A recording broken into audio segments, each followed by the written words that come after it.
Alors, ce que je vous propose, peut-être en préambule, c'est que chacun d'entre vous vous présentiez en quelques mots pour qu'on sache exactement quelle est votre position. Et puis après, derrière, on passera aux questions. Vas-y, tu peux commencer, Ariel. Bonjour à tous, Ariel Le Bourdonnais, chargé de campagne assurance et réassurance avec Lem Finance. Ça fait maintenant 2 ans et demi que je travaille pour l'organisation. Et avant ça, j'ai notamment travaillé pour l'industrie, pour un assureur vie qui s'appelle Natixis Assurance, aujourd'hui BPCE Assurance, au sein de leur direction des investissements sur tous les sujets ESG. Donc ça allait vraiment de l'intégration de nos processus pour les investissements verts, au contrôle de nos portefeuilles pour s'assurer qu'on n'avait pas certains produits un peu controversés, notamment sur la question des énergies fossiles, et je pense qu'on en parlera tout à l'heure. Oui, je crois. Vas-y, Lucie. Bonjour à tous, moi c'est Lucie Mosé et je suis commerciale de données climat et biodiversité chez Carbone 4 Finance, qui est un fournisseur de données climat et biodiversité du groupe Carbone 4. Voilà, donc ça fait 2 ans que j'exerce et auparavant je travaillais plutôt dans les sujets liés à l'énergie et des institutions publiques. Sébastien. Bonjour à tous, alors Sébastien Cédot, je suis délégué général de Roam depuis un peu plus de 8 mois maintenant. Auparavant, j'exerçais des fonctions de rédaction en chef d'un magazine de presse spécialisé dans l'assurance qui s'appelle Argus de l'assurance. Et donc, pour présenter en quelques mots Roam, c'est une association professionnelle qui réunit aujourd'hui près de 80 assureurs qu'on qualifie de PME ou d'ETI de l'assurance, qui exercent essentiellement en assurance dommages, mais qui sont quand même présents sur d'autres risques, et puis qui partagent aussi une certaine vision de l'assurance, une vision que je qualifierais de mutualiste de l'assurance, même si tous nos membres ne se réclament pas du statut mutualiste, puisqu'on accueille les 3 codes des assurances. Voilà. Sophie. Bonjour à tous, donc je suis Sophie Rousseau, je suis en charge du développement de notre activité, de l'activité de Swiss Re qui est dédiée au conseil de risque. C'est une activité, c'est une entité qui s'appelle Swiss Re Reinsurance Solutions, qui est autonome de la partie du métier de réassurance qui est le cœur du groupe Swiss Re. Ravi d'être là et de pouvoir discuter des changements climatiques, un enjeu majeur pour notre industrie. Alors très rapidement pour me présenter, alors j'ai plusieurs casquettes. La première, je suis notamment porte-parole des Shifters qui est lié l'association aussi The Shift Project, qui est dirigée par Jean-Marc Jancovici. Donc les Shifters, c'est un ensemble, on a environ 25 000 bénévoles. Donc vous pouvez d'ailleurs tous y participer. Il y a un cercle thématique autour de la finance d'ailleurs aussi, qui aborde aussi les sujets en finance, mais aussi assurance. Et puis il y a j'ai ma propre entreprise qui s'appelle Livosphère dans tous les enjeux adaptation, changement climatique, atténuation, mais aussi CSRD. Peut-être certaines entreprises parmi vous sont concernées parce qu'on doit remonter des informations liées au climat, pas uniquement quels sont les impacts qu'on a nous, en tant qu'entreprise sur le climat, mais aussi quels sont les risques climatiques notamment qu'on encourt. A priori, on ne devrait pas avoir d'inondation ici, mais lorsqu'il y en a, des entreprises peuvent être touchées. Donc ça, c'est un enjeu. Puis après, j'ai écrit aussi un livre qui s'appelle 2050 Crash ou Renaissance, vers une société boule de guille, qui aborde à la fois les enjeux, bien sûr, écologiques, les enjeux des technologies. On en a parlé aussi lors de cet événement, qui peut être à la fois un formidable levier, mais on le voit bien aussi qu'il y a un certain nombre de répercussions, que ce soit en termes d'émissions carbone, mais aussi d'eau ou d'extraction minière. Et après, derrière, c'est l'idée de comment est-ce qu'on peut atténuer notre impact en tant que personne, en tant qu'entreprise ou société, mais aussi comment on peut s'adapter. Alors j'ai directement rentré petite introduction d'abord. Donc vous allez voir lors de ce panel, on va aborder pas mal de questions, en particulier donc bien sûr l'avenir pour l'assurance face aux défis climatiques et environnementaux plus largement. Et notamment, on va répondre à un certain nombre de questions, notamment liées à les sinistres climatiques croissants. Se pose la question de est-ce qu'on va être capable toujours de les assurer ? Est-ce qu'on va est-ce qu'aussi en capacité de mieux les prévenir ? Quels sont les outils, digitaux ou pas, pour anticiper ces risques ? Et puis, comme Ariel l'a mentionné, on va parler de, bien sûr, l'éléphant dans la pièce à la fin, après un certain nombre de questions, qui est l'investissement et l'assurance de sites producteurs d'énergie fossile. On en parlera. Alors, je vais commencer par toi, Lucie. Comment est-ce qu'on peut assurer les risques climatiques lorsqu'ils deviennent certains et les répercussions financières qui deviennent colossales ? Merci pour cette question. Alors quand on parle de risques climatiques, et là tout à l'heure tu parlais des sinistres, on parle souvent en fait, et c'est ce qui est souvent mentionné dans la presse, c'est l'après. Une fois qu'on a eu un aléa climatique, par exemple, là il pleut, admettons, on a des inondations dans certaines régions. Une fois qu'on a eu cet aléa, ok, comment on fait pour assurer et comment on répare tous les dommages qui ont été causés. Donc ça, c'est la partie vraiment aval. Et c'est la partie adaptation, en fait. Comment on fait une fois que c'est là, comment on vit avec. Et donc ça, c'est un des jobs des assureurs. Et puis il y a une deuxième partie qui est quand même clé et qu'on mentionne trop peu, en tout cas à mon goût, qui est la partie plutôt atténuation. Donc là, ça va être la partie amont. Comment on fait pour prévenir ça? Donc comment est-ce qu'on fait pour éviter qu'on ait ces inondations-là, éviter que en fait, le changement climatique arrive? Bon là, elle est quand même sur une bonne base pour l'instant, mais il est toujours temps. Et donc nous, c'est vraiment ce qu'on va faire. Je vous disais, on est un fournisseur de données climat et biodiversité chez Carbone 4 Finance. En fait, c'est ça, on va aller chercher comment on peut aider les entreprises, et les assureurs, les acteurs financiers, les banquiers, les gestionnaires d'actifs, etc. Et donc nous, ce qu'on fait concrètement, c'est en fait, on va aller calculer, parce je ne veux pas spoiler les sujets d'après, mais sur l'exclusion, etc. Mais nous, ce qu'on dit, c'est on peut pas favoriser certains secteurs et pas d'autres, parce que en fait, pour faire une société, on a besoin de tout, et en fait, ça équivaudrait à virer certaines entreprises qui essayent de se transformer. Donc ça, c'est pas ce qu'on veut faire. Par contre, ce qu'on veut faire, c'est mettre en avant les activités qui sont bonnes pour la transition au sein de ces secteurs-là. Et donc, qu'est-ce qu'on fait? On va aller calculer, ok, quelle activité a des bénéfices, donc c'est ce qu'on va appeler les émissions économisées, et par rapport à toutes les émissions que l'entreprise émet. Et donc, on va faire ce ratio, un ratio qui est émissions économisées sur émissions induites. Donc ça, c'est clairement à quel point votre activité est bénéfique par rapport à ce que vous émettez.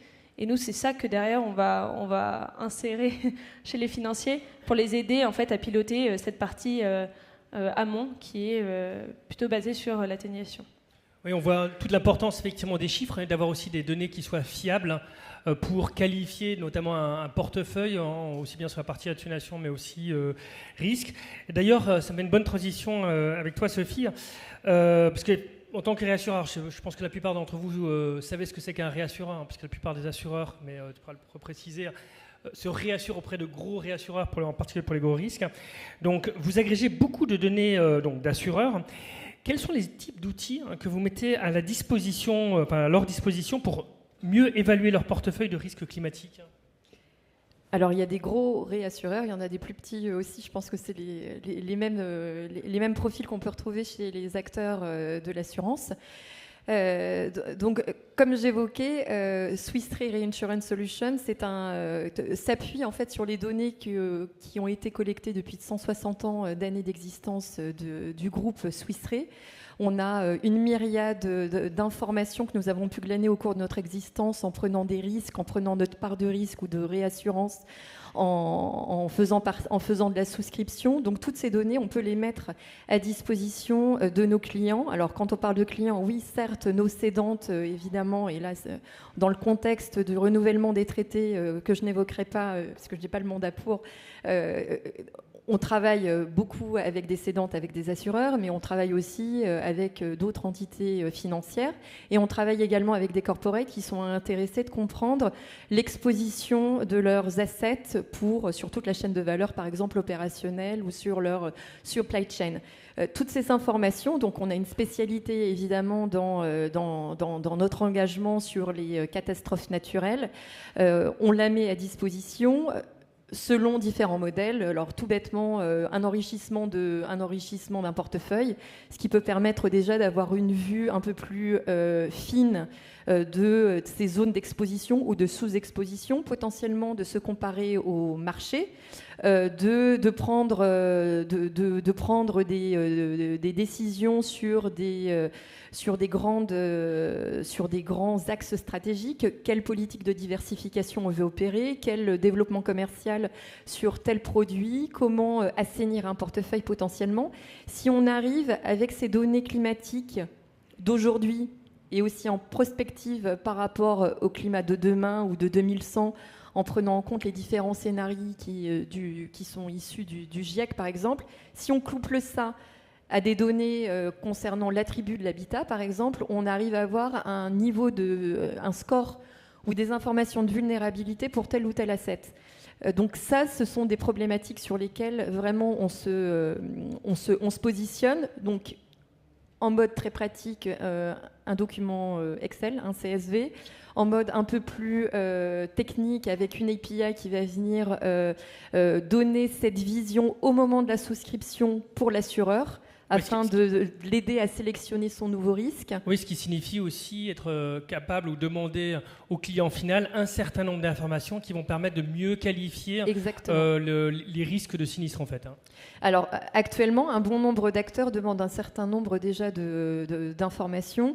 L'idée, c'est de venir compléter ça parce que pour la plupart des acteurs, on se rend compte que les informations qui sont prélevées à ce moment de la souscription ne sont peut-être pas assez suffisants, et puis qu'au cours de la vie d'une police, notamment d'une police, une MRH, il peut y avoir des affinements ou des ajustements qui s'opèrent dans le bâtiment, et l'assureur n'est pas toujours au fait. Et puis il y a des phénomènes comme, je sais pas moi, une canopée ou un élagage qui n'est pas fait sur un terrain avec des arbres, et ça peut avoir aussi une incidence sur le coût du risque. Voilà. Ce qui veut dire aussi, pour prendre un lien aussi avec la CSRD, donc c'est un reporting environnemental et social qui est exigé sur le plan européen, notamment dans l'analyse de résilience. Il y a toute une question de ce qu'on appelle l'analyse des risques et opportunités et évaluer l'impact financier de tel ou tel type de risque. Et c'est vrai qu'on pourrait tout à fait imaginer, alors pas directement le réassureur, sauf dans certains cas, mais au moins que les assureurs, avec les informations des réassureurs, puissent dire à leurs différents clients, écoutez, sur un certain nombre de sites, voici une première évaluation des risques que vous avez sur tel ou tel type d'enjeu. C'est ce qui aiderait énormément. Moi, j'ai bossé dessus et aujourd'hui, c'est presque qu'il faut aller chercher des devis auprès d'acteurs locaux pour avoir une idée de combien coûtent les sinistres. Donc, c'est vrai, effectivement, ça peut être très utile. Sébastien, comment est-ce que l'assurance peut évoluer d'un rôle réactif, qui est encore assez réactif, pour être honnête aujourd'hui, un rôle qui est beaucoup plus proactif dans la prévention des catastrophes naturelles liées au changement climatique, ainsi qu'aussi dans l'accompagnement post-crise et la reconstruction, sachant que souvent cette deuxième phase est souvent un peu laissée pour compte. Une fois que l'urgence est partie, on oublie un peu les gens. Bon, c'est une bonne question. Je vais essayer de répondre de façon concise. Non, ce qu'il faut peut-être d'abord rappeler quand même un peu 2-3 mots de contexte. On a une accélération du réchauffement climatique. Je rappelle qu'on a quand même un risque sur 2 de franchir la trajectoire de 1,5 degré d'ici 2028. On a une accélération du dérèglement climatique. On s'apprête à franchir le 7e seuil planétaire, avec la 7e limite sur les 9, avec l'acidification des océans. C'est une menace qui est déjà réelle. On a un contexte d'aggravation de la fréquence et de l'intensité des catastrophes naturelles. Je ne vais pas rappeler les coûts que tout le monde connaît, 143 milliards d'ici 2050. Un rapport Langreney qui confirme ces prévisions et ces projections plutôt qui ont été établies par la place. Ça, c'est ce qui est devant nous, et c'est un scénario qui n'est même plus probabiliste, qui est considéré comme réaliste. À partir de là, c'est quelles sont les différentes réponses que nous allons pouvoir apporter. Alors, celles des assureurs, parce que il faut toujours préciser, quand on parle du réactif ou du proactif, les assureurs le sont déjà proactifs en matière de prévention. Je tiens juste quand même à rappeler que les assureurs ne sont qu'un maillon d'une chaîne de la responsabilité nationale, d'une stratégie de prévention des risques naturels qui doit être construite et qui doit réunir autour de la table pas seulement que les assureurs et les assurés, mais aussi les collectivités territoriales. C'est un vrai enjeu de politique publique aussi. Alors je sais qu'aujourd'hui on est en plein débat à venir sur les PLF, il va falloir trouver des sources de financement, mais celle du financement de la prévention des risques naturels, c'est une question à laquelle la société va devoir se poser, et pas seulement les assureurs. Ça, c'est vraiment des éléments de contexte qui me semblent importants de rappeler en préambule. Alors ensuite, pour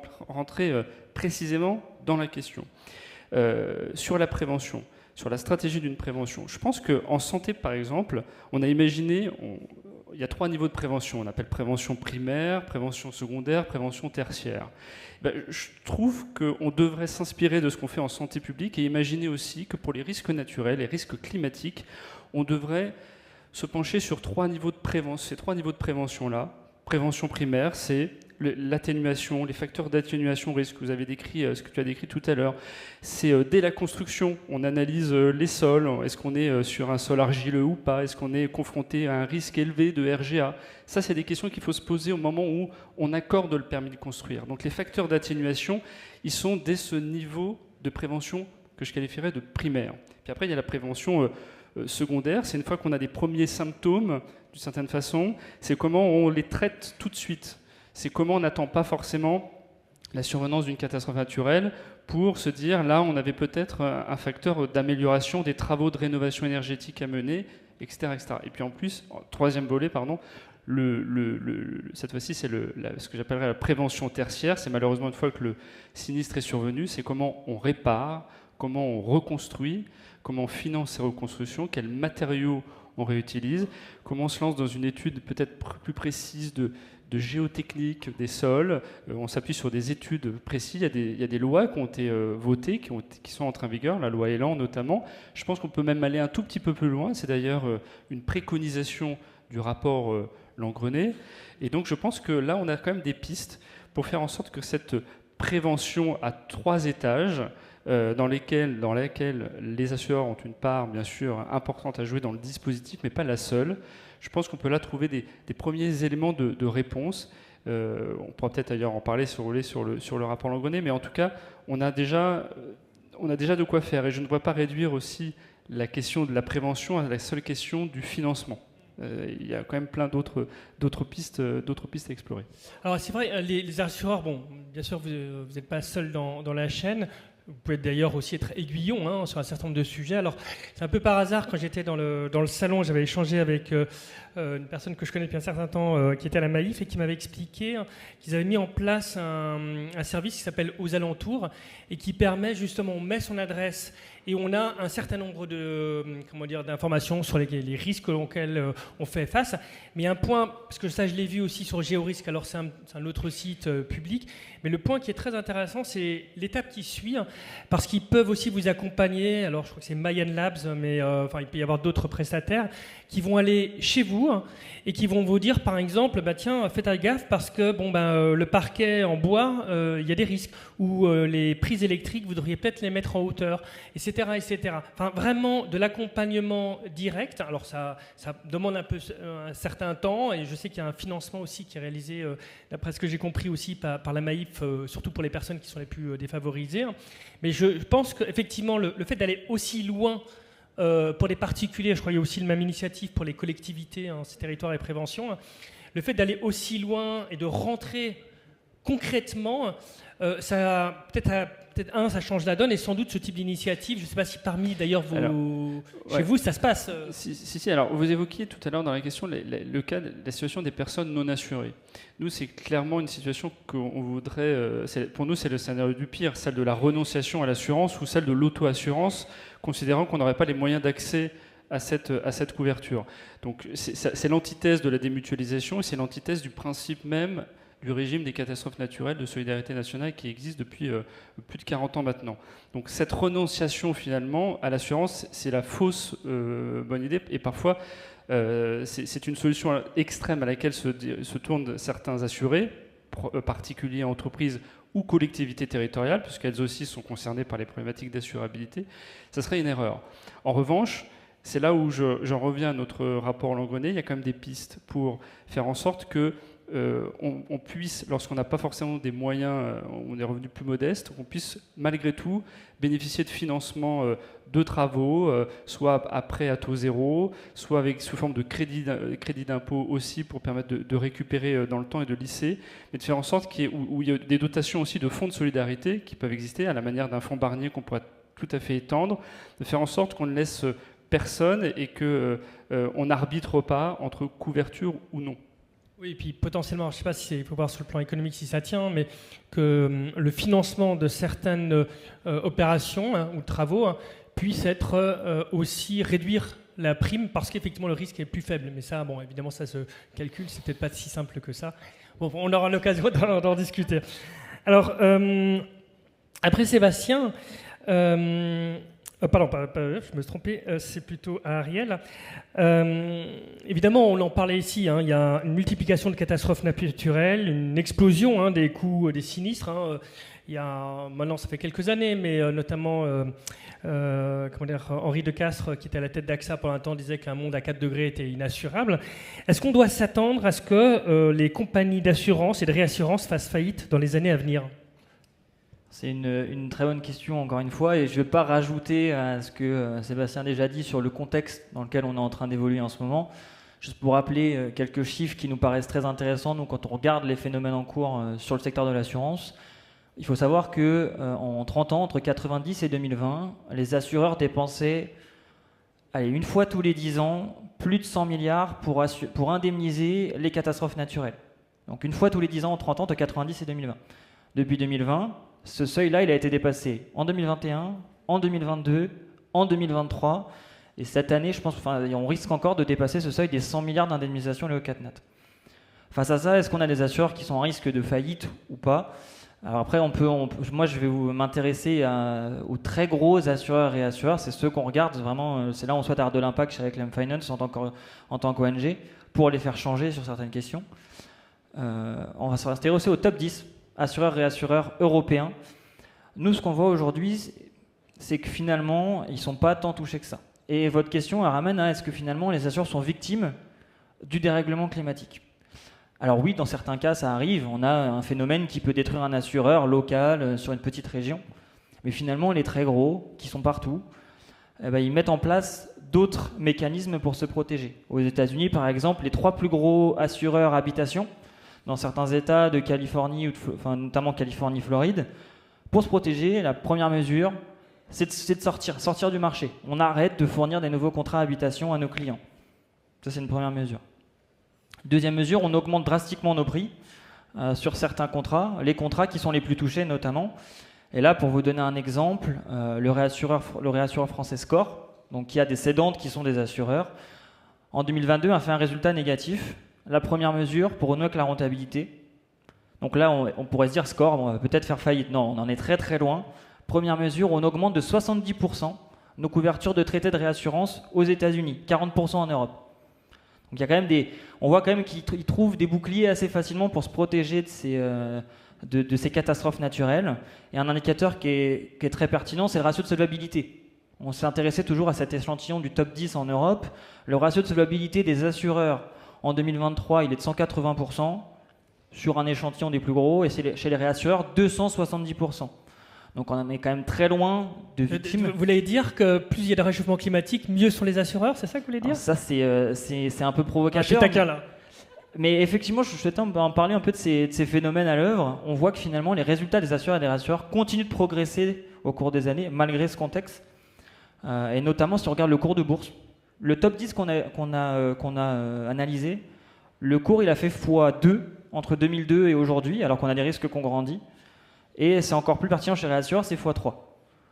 Donc finalement, encore une fois, sur ces aspects financiers, on voit qu'ils ne sont pas si proches que ça de faire faillite. Et ce qui nous intéresse aussi, si on regarde par exemple les dividendes. Les dividendes, on pourrait se dire, on a de plus en plus de risques, on a des résultats qui sont un peu dégradés chez les assureurs et les réassureurs. Je ne mentionne pas de nom.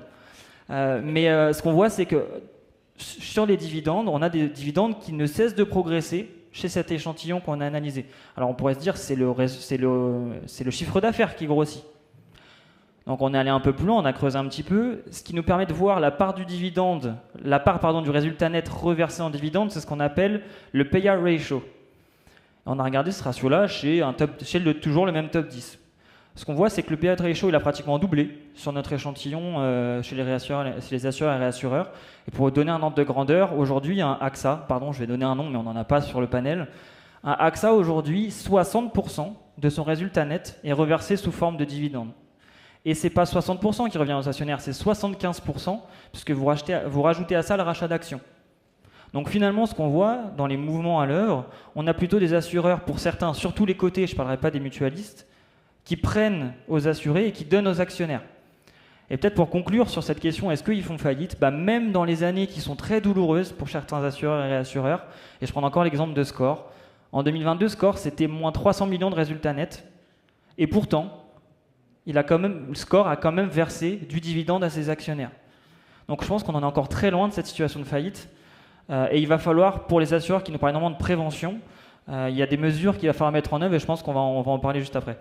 Oui, je pense que c'est une belle pierre mise entre guillemets dans la mare. Je pense effectivement, les assureurs, les réassureurs, je pense qu'il y a un certain nombre de questions. Je pense certainement, je ne sais pas si Sophie peut répondre, mais peut-être plus difficilement sur ce type de sujet. Pourquoi, entre guillemets, les dividendes ou les résultats sont aussi bons dans cette phase qui peut paraître a priori pas nécessairement aller dans le bon sens pour les assureurs. Je ne sais pas si Lucie aussi... je prends la parole dans une seconde. Alors, Ariel, je suis d'accord sur le message de fond, mais juste, je ne sais pas si c'est ce matin, hier ou avant-hier, un nouvel article est sorti sur notamment Score.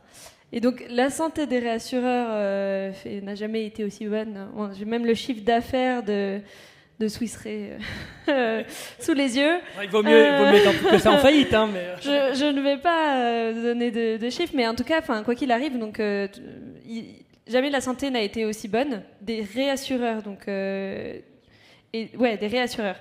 Et par contre, Score, pour le coup, donc fin juin, ils ont annoncé une perte nette de 112 millions d'euros.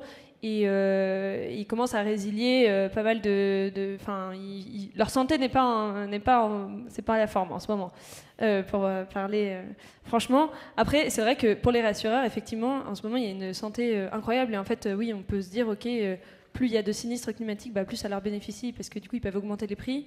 Bon, après, il y a aussi des questions de est-ce qu'il y a des zones où il ne faudrait pas, en fait, arrêter de les assurer, mais c'est pas le principe d'une assurance. Typiquement, il me semble que c'était l'été dernier où les Sables d'Olonne n'étaient plus assurables. Je ne sais pas si depuis ils le sont redevenus. Mais bon, nous c'est la question, et c'est pour ça que quand tout à l'heure, Sébastien, tu parlais du fait d'éduquer notamment la société, à mes yeux, réparer c'est bien parce que c'est emmerdant si on a quelque chose qui est cassé et on a envie de le réparer forcément. Mais la première chose à faire, c'est éduquer en amont pour pas avoir à réparer derrière. Donc c'est pour ça que je reviens sur mon message sur lequel j'insiste depuis tout à l'heure. On va en parler en plus juste après. Qui est il faut en amont en fait, plutôt que derrière. Je vais augmenter les prix, allez tant pis. Voilà. Ariel. Peut-être pour réagir très rapidement, effectivement sur, tu disais Lucie, la première chose à faire c'est d'éduquer. Alors je sais pas si peut-être je saute un peu trop vite dans le programme. Sinon laisse-moi poser la question alors. Attends, je laisse-moi poser la question parce que sinon si tu me spoil tout, ça va plus le faire. Alors donc la question en fait c'est l'éléphant dans la pièce. Qui est que les assureurs, alors je ne sais pas ce qu'il en est pour les réassureurs, investissent dans des mesures qui sont préventives ou d'adaptation, on l'a vu, mais il y a aussi un certain nombre d'assureurs qui investissent ou assurent des projets de développement sur les énergies fossiles, donc ce qui peut sembler quand même un petit peu contradictoire, parce que c'est une manière de se tirer une balle dans le pied. Et donc la question c'est comment est-ce qu'on résout cette contradiction et comment est-ce qu'on Alors, après il peut y avoir deux types de politiques. Une politique qui est plus de l'encouragement, où on va encourager progressivement les assureurs à réduire leur application dans ces projets, donc plutôt soft, ou alors une version beaucoup plus hard, qui est de dire on va plus loin, on leur dit écoutez, il est interdit d'assurer ces projets, ou alors dans des circonstances ou avec des pénalité qui sont très fortes. Et si tu veux, si ça répond, tu peux rebondir là-dessus. Pour réagir en premier, parce que c'est vraiment les questions qu'on regarde chez Clem Finance, c'est comment les acteurs financiers aujourd'hui réduisent drastiquement leur soutien au développement de nouveaux projets d'énergie fossile et soutiennent de plus en plus les solutions qui sont nécessaires à notre transition. Et donc moi, ce que je regarde au quotidien, c'est les engagements des assureurs et des réassureurs dans leur portefeuille d'assurance, notamment à ne plus souscrire les risques qui sont liés à des nouveaux projets d'énergie fossile qui sont incompatibles finalement avec cet objectif de neutralité carbone à 2050 que de très nombreux acteurs se sont fixés. Et donc, nous, ce qui nous pose problème, et notamment sur ces questions de prévention, c'est que les assureurs nous parlent énormément de prévention. La première mesure qui s'impose sur ces questions de prévention, c'est d'arrêter d'alimenter ces risques à la source. C'est la prévention primaire, en fait, c'est ça. Effectivement, on pourrait parler de prévention primaire. Et là-dessus, on voit encore qu'on a des acteurs qui sont réticents à l'idée d'arrêter d'assurer des nouvelles mines de charbon. Alors c'est pas les questions, c'est pas du tout le cas de Swiss Re et d'autres acteurs européens, mais que ce soit les mines de charbon ou des grands nouveaux projets d'énergie fossile. Et on n'est pas du tout sur un cas où on demande aux assureurs, mais sortez totalement du secteur du pétrole et du gaz. On sait qu'on a une économie qui est encore très dépendante au pétrole et au gaz, mais on sait qu'on doit arrêter d'ajouter des nouveaux projets sur la table qui vont durer 40, 50 ans, qui iront bien au-delà de 2050. Et là-dessus, même là-dessus, on a du mal avec les assureurs à se comprendre. Et on a encore l'implication de grands assureurs internationaux dans le développement de nouveaux projets d'énergie fossile. Et sur la question, peut-être pour finir, de l'engagement, parce qu'on peut parler d'exclusion ou d'engagement, en fait, l'engagement, c'est l'autre face de l'exclusion. Je dirais même c'est la première. L'exclusion et l'engagement vont ensemble. Finalement, vous avez la carotte. Toi, en tant qu'entreprise, tu es en train de te transformer. Je vais te couvrir si tu te transformes. Si tu ne te transformes pas, à un moment, je te sanctionne. J'arrête de t'assurer. Tu ne réponds pas à mon cahier des charges. Et là-dessus, quand on entend encore des entreprises, des assureurs qui disent « Moi, je soutiens », et je vais prendre un exemple. Prenons Total Energy, notre entreprise française qu'on connaît tous ici. On nous dit Total se transforme. Alors oui, Total investit dans le renouvelable. Aujourd'hui, Total, c'est 1/3 de renouvelable, 2/3 de développement d'énergie fossile, sur ce qu'on appelle les CAPEX, donc les dépenses d'investissement. Comment aujourd'hui on peut justifier de présenter Total comme une entreprise en transition, alors qu'aujourd'hui, sur les marchés cotés, quand vous êtes un investisseur, il n'y a pas pire que d'investir dans Total Energy, qui est la première société cotée privée au monde en termes de développement de nouveaux projets.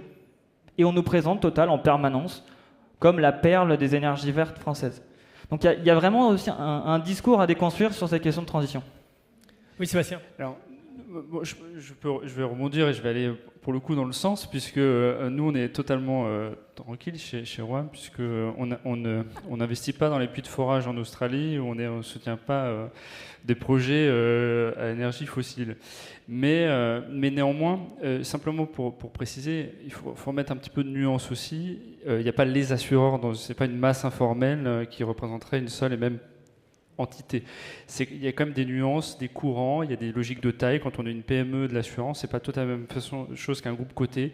Et lorsqu'on a un groupe mutualiste a fortiori, on a aussi, je dirais, un discours un petit peu plus militant qui peut transparaître. Alors vous citiez le cas de Total Energy. Il me semble qu'on a quand même beaucoup de résolutions Silent Climate qui se sont multipliées à l'encontre de Total Energy, qui ont souvent été portées par des sociétés de gestion qui avaient des capitaux mutualistes.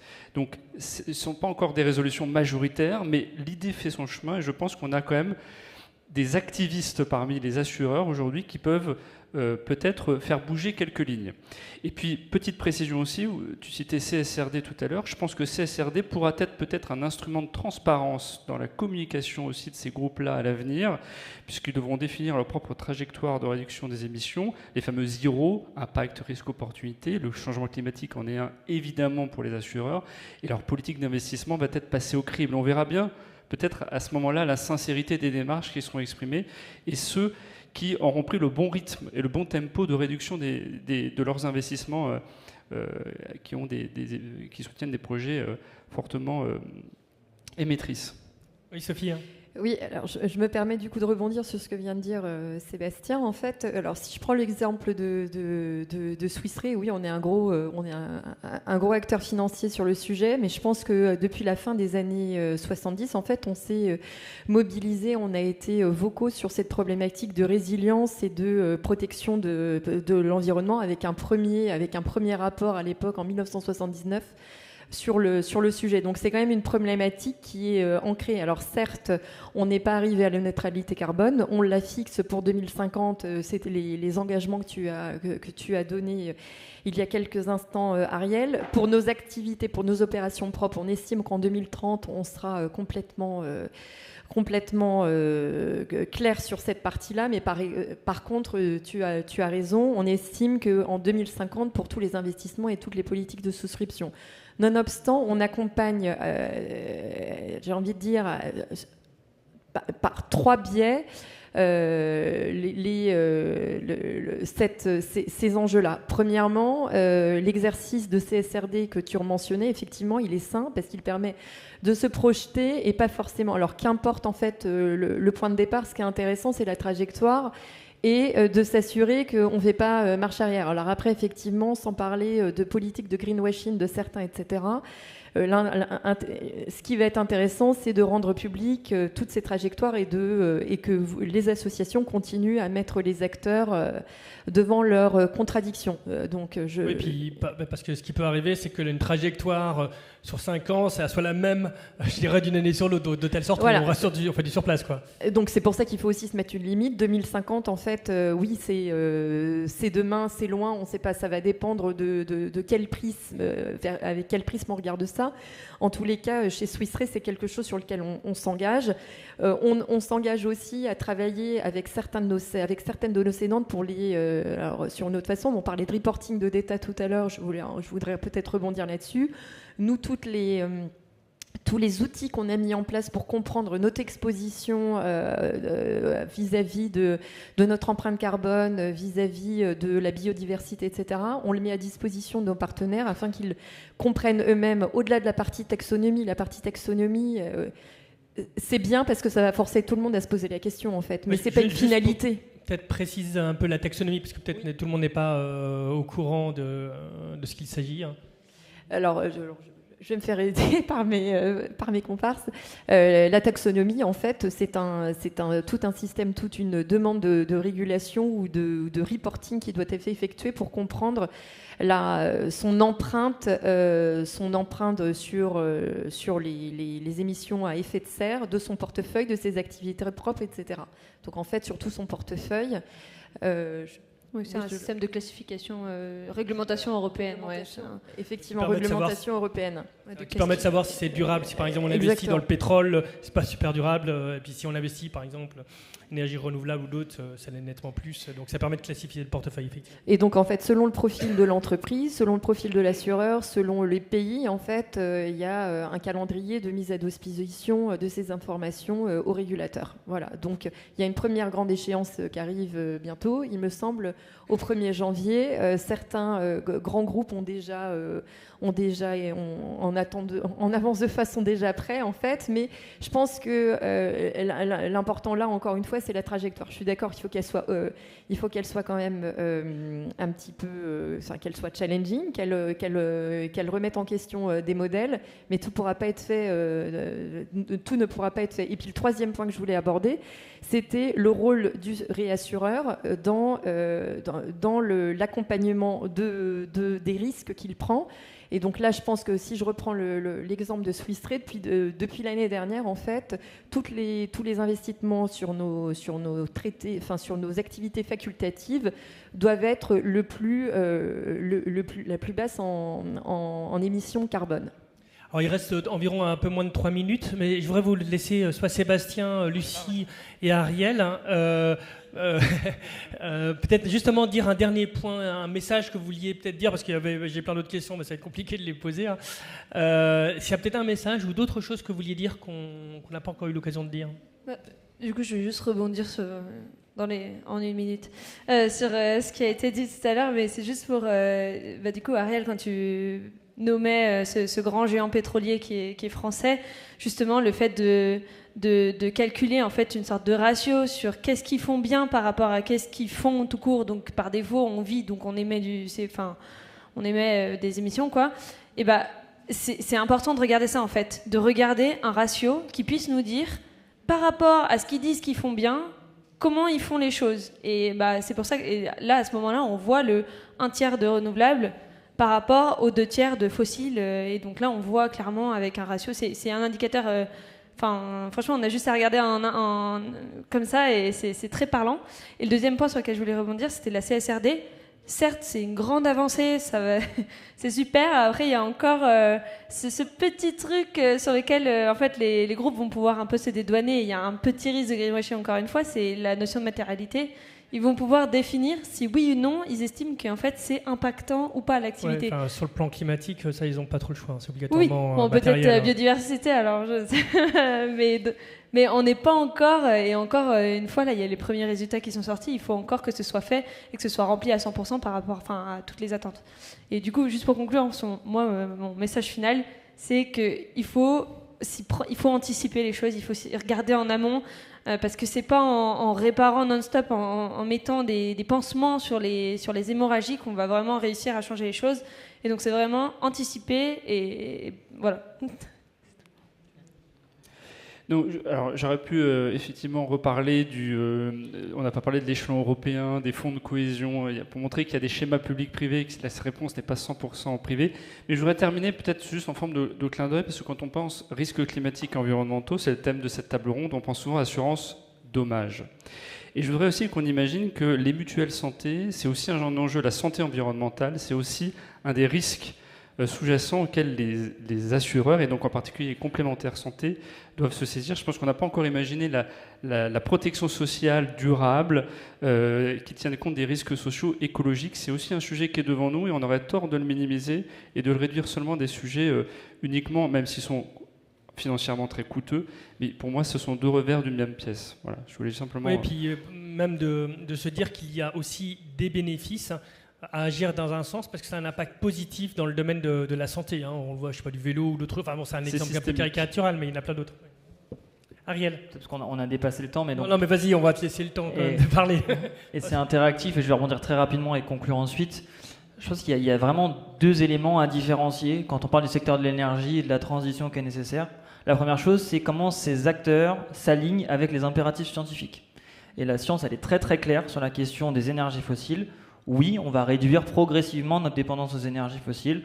Non, il ne faut pas de nouveaux projets d'énergie fossile, que ce soit du charbon, du pétrole et du gaz.